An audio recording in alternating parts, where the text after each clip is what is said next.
eh bien, de ce qu'elle devait être, une statue de sel. Genèse 19, verset 26. Elle est devenue une statue de sel.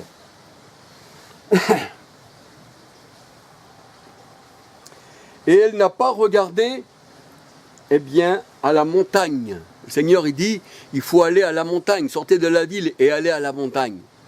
Mais ça, c'est la montagne de l'Éternel. Et la montagne, ça représente le Christ. Ça représente aussi la Nouvelle Jérusalem. Eh oui, ça représente la Nouvelle Jérusalem. Et là, elle avait les yeux plutôt sur le monde. Eh bien, la femme de Lot, elle avait les yeux en arrière. Et le Seigneur, il dit, eh bien, il faut aller à la montagne. Genèse 19, 17. Mais comme elle n'a pas été à la montagne, qu'elle n'a pas levé les yeux sur la montagne, que la parole de Dieu nous dit que là où nous vient le secours, Genèse 22, verset 14, Proverbe 121, verset 1, 2, hein, je regarde vers les montagnes, c'est là d'où me vient le secours me vient de l'Éternel. Elle n'a pas été à la montagne, elle a regardé à l'arrière. Donc elle était destinée à être une statue de sel. Et elle a choisi les lieux brûlés du désert, et elle a choisi une terre salée. Est-ce que le désert, ça représente là, eh bien, où il y a l'adversité. C'est pour ça que le Christ, eh bien, il est parti au désert pour être tenté par l'adversité. Et le Seigneur, il dit que, eh bien, l'homme, il est considéré comme un désert. Et c'est pour ça que le Seigneur, il dit que quand il versera des eaux dans le désert refleurira. Mais ça, il parle de l'homme. Il ne parle pas de cette cité de Jérusalem qui est en adversion à la parole de Dieu, qui est comparée au mont Sinaï. Hein, Galates 4, 21 à 31. Galates 4, 21 à 31. Et vous, ce désert-là, il n'a jamais refleuri. Et vous, parce que vous voyez que dans le désert, on a planté quelques trucs, qu'on a versé de l'eau, qu'on a fait venir des pipelines, vous avez des yeux charnels, vous voyez un peu de verdure, vous pensez que c'est comme ça que ça se passe. Mais non, le Seigneur, il parle spirituellement aux hommes spirituels. Quand il dit le désert refleurira, eh bien, c'est le désert de notre cœur. C'est pour ça que dans Ésaïe 32, verset 15, il dit qu'il envoie l'esprit du ciel et que le verger, et que la forêt deviendra comme un verger. Voyez-vous, c'est ça. Et la forêt, c'est nous. On est devenu comme un verger. On porte du fruit parce qu'on a reçu l'esprit. Mais du ciel, il est tombé sur nous. On n'a pas plongé dedans. C'est ça quelqu'un qui est oint. C'est ça quelqu'un qui a reçu la parole du Seigneur. Elle nous vient d'en haut, elle ne nous vient pas de la terre, on ne plonge pas dedans. Hein, c'est pour ça que le Saint-Esprit à la Pentecôte, eh bien, a été répandu sur les disciples. Mais les disciples n'ont pas plongé dans le Saint-Esprit, c'est ça être baptisé. C'est une onction. C'est pour ça que le Christ, il s'appelle le Messie, le oint. Jean 1, verset 41. On l'appelait le oint, ce qui signifie Messie Christ. Jean 1, 41. Alors elle a préféré, elle, la femme de Lot, une terre stérile, salée. Elle a voulu retourner à l'arrière. Elle n'a pas jeté ses yeux sur la montagne de Sion, qui est le Seigneur. Et elle s'est transformée comme elle l'a désiré dans son cœur. C'est pour ça que le Seigneur, il dit, eh bien, ce que tu roules, eh bien, te retombera dessus. Tu récolteras ce que tu as moissonné. Et là, la femme de Lot, elle a regardé dans cette vallée de sel, et elle s'est transformée en statue de sel. Jérémie 17, versets 5-6. Alors voyez-vous que le sel, ça donne du piquant.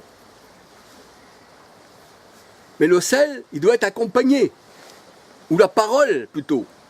Elle doit être accompagnée. C'est pour ça que le Seigneur dit que votre parole soit accompagnée de sel. Que votre parole soit accompagnée de sel. Alors je ne me rappelle plus trop le verset. Hein, je crois que c'est Colossiens 4, verset 6. Hein, Colossiens 4, 6 qui dit que votre parole soit, eh bien, accompagnée de sel. Parce que quand la parole est accompagnée de sel, eh bien, ça donne soif. Et la parole de Dieu, elle dit, comme David le disait dans le psaume 63, 1, 2, 3, j'ai soif du Dieu vivant. Ça donne soif. Eh oui. Et moi, je sais aussi dans mon cœur, eh bien, j'ai soif du Seigneur. Pourquoi? Parce que sa parole, plus que je viens à sa table, plus qu'il me parle, plus que ça me donne soif, et plus que j'en veux. Vous savez, c'est comme ces cacahuètes dans les cafés. Ça, c'est un symbole, hein, c'est pas... Voilà, hein, c'est pour dire, mettons, hein, c'est... Eh bien, vous savez, je me rappelle quand j'étais gamin, on mettait une pièce et il sortait des cacahuètes salées. Mais le gars du café, il mettait ça pas par hasard. Il mettait ça là parce qu'il savait que, eh bien, le sel qu'il avait mis là, hein, eh bien, vous allez demander à boire et ça allait faire marcher son commerce. Et où ils s'en foutaient des cacahuètes, hein, c'était là, bon... gagner un petit peu dessus, mais c'était pas grand-chose. Mais le but, c'était de manger ces cacahuètes salées et qu'on puisse, plus boire et qu'on n'arrête plus de boire. Eh bien, voilà, ça a été mis là. Mais la parole de Dieu est autre chose. La parole de Dieu, elle est spirituelle. C'est pour ça que le Seigneur, il dit, l'homme spirituel comprend les choses de Dieu, tandis que l'homme charnel, lui, il comprend que les choses de la terre, et il a l'esprit du monde. Or, nous avons l'esprit du Christ, la parole de Dieu nous dit. Et si nous jugeons et nous parlons en homme spirituel, voyez-vous. C'est pour ça que les gens ils pensent que quand le désert refleurira, eh bien, cet Israël, hein, cette Jérusalem qui représente Agar, hein, Galates 4, 21 à 31, qui n'a rien à voir avec du Seigneur, parce que maintenant c'est la nouvelle Jérusalem, hein, eh bien c'est pour ça que les gens ils pensent que, en voyant ceci, ils disent ça y est, alors là, quand le désert refleurit, ça veut dire que le Christ va revenir, et c'est prédit, et c'est ça, mais ça c'est des yeux charnels. Et le Seigneur est en nous, il n'est jamais parti. On est le temple, eh bien, de l'Esprit du Christ, Romains 8, 9. On est le temple, on lui appartient. Et oui, 2 Corinthiens 13, 6 à 13, la parole de Dieu, elle dit qu'il faut s'examiner nous-mêmes pour savoir si Christ est en nous. Parce que s'il n'est pas en nous, on est des réprouvés, des rejetés. C'est pour ça que 2 Corinthiens 13, 3 à 6, il est dit, il faut qu'on s'examine. Et si Christ n'est pas en nous, alors on est des réprouvés et sans lui on ne peut rien faire, voyez-vous. Et ça c'est encore au sens spirituel. Parce que beaucoup de gens ils disent, Maranatha, Jésus va revenir. Mais le Seigneur a dit, je ne t'ai pas laissé orphelin. Nul ne te ravira de ma main. Et où je suis aussi, tu es, qui dit le Seigneur. Parce que le Seigneur dit, celui qui vous écoute m'écoute, mais celui qui vous rejette me rejette. Mais si je n'avais pas Christ en moi, eh bien, on écouterait un homme. Mais comme Christ est en moi, le Seigneur a dit, celui qui vous écoute m'écoute, celui qui vous rejette me rejette, voyez-vous. Alléluia. Et la parole de Dieu, elle dit, vous êtes les dispensateurs des mystères du royaume des cieux. Mais à ceux du dehors, cela ne leur a pas été donné. Aux religions, à tous ces gens-là, aux gourous, tout ça, hein, à tous ces francs-maçons, ces jésuites, tout ce qui en est, cela ne leur a pas été donné. Au contraire, ça leur a été donné de détruire le monde. Mais le Seigneur, il dit, vous n'êtes pas partie du monde. Et c'est-à-dire que le monde déjà a été vaincu par le Seigneur.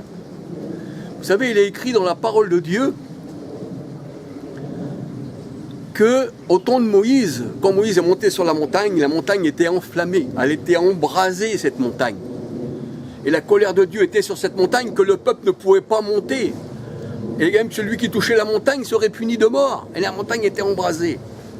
Et la montagne, elle représente la loi de Moïse, elle représente le monde. Et quand on regarde dans l'Apocalypse, eh bien la parole de Dieu, elle dit, une grande montagne fut jetée dans la mer embrasée. Eh bien c'est quoi? Ça veut dire que c'est les hommes mauvais, avec leur loi mauvaise, qu'ils ont retourné à ce qu'ils étaient. Ah oui, parce qu'elle est retournée, elle a tombé dans les eaux, cette montagne. Elle était embrasée, elle a tombé dans l'abîme qui veut dire abîmé. Vous savez, un bateau, quand il est parti en mer, quand il coule, on dit il s'est abîmé. Voilà, c'est pour ça que le plongeon, ça veut dire abîmé, comme les cochons, eh bien, qu'ils ont plongé de la montagne. Hein, ils ont plongé, ils ont tombé à la mer, les cochons. Et les cochons, c'était quoi? Eh bien, c'est les secs d'aujourd'hui, c'est tout ça, c'est tous les faux. Tous ceux qui les gardent, là, tout ça, eh bien, ils gardent des cochons. Et c'est pour ça que le cochon, là, lavé, il a retourné à ses vomissements, il est retourné dans son ancienne secte, vers son ancien gourou.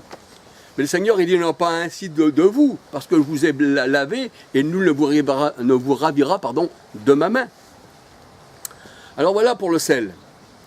Le sel, c'est un anti-pourrissement. Mélangé avec la parole, ça nous donne la vie. Et ça nous donne, eh bien, la sève. Parce que le Seigneur, il dit aussi qu'on est comparé à un bois. Et il dit que l'homme qui appartient au Seigneur, il est rempli de sève. Parce que la parole de Dieu, elle dit que Jésus aussi est un bois. Il est l'olivier, il est l'arbre de vie qui donne la vie. Voyez-vous? Vous avez des arbres aussi, où on mange des fruits, où l'on peut mourir. Ben oui, parce que le Seigneur aussi, eh bien dans sa parole, il dit que sur les épines, les ronces, tout ce qui est épineux, eh bien le Seigneur, il dit, peut-on manger du bon fruit sur un arbre mauvais?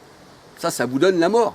Il y a des arbres, oui. C'est pour ça qu'il comparait aussi l'homme à un arbre. C'est pour ça qu'il dit tout arbre bon, qui ne porte pas de bons fruits, sera coupé au pied et sera jeté au feu. Voilà. Eh bien, que le Seigneur vous bénisse, que le Seigneur vous garde, et puis j'essaierai de parler un peu plus sur autre chose, peut-être, si le Seigneur permet, ou alors sur un autre sujet. Voilà. Eh bien, que le Seigneur vous bénisse, que le Seigneur vous garde, et puis à la prochaine vidéo. Puis j'espère que je me suis assez bien exprimé, parce que vous savez, aujourd'hui, je ne sais pas pourquoi, comme certains jours, eh bien, j'ai l'impression des fois que je bafouille un peu sur mes vidéos, mais celui qui est avisé du Seigneur comprend ce que je veux dire. Alléluia. Que le Seigneur vous garde. Je serai un peu comme Moïse, qui n'avait pas la parole facile. Mais quand la parole de Dieu, elle dit, qui c'est qui a formé l'oreille, la bouche, et qui c'est qui donne à comprendre à l'homme, si ce n'est moi l'Éternel. Et le Seigneur a dit, eh bien, j'annoncerai ma parole par des hommes aux lèvres balbutiantes, voyez-vous. Alors, gloire au Seigneur. Gloire à son nom. Que le Seigneur vous bénisse. Et à la prochaine vidéo.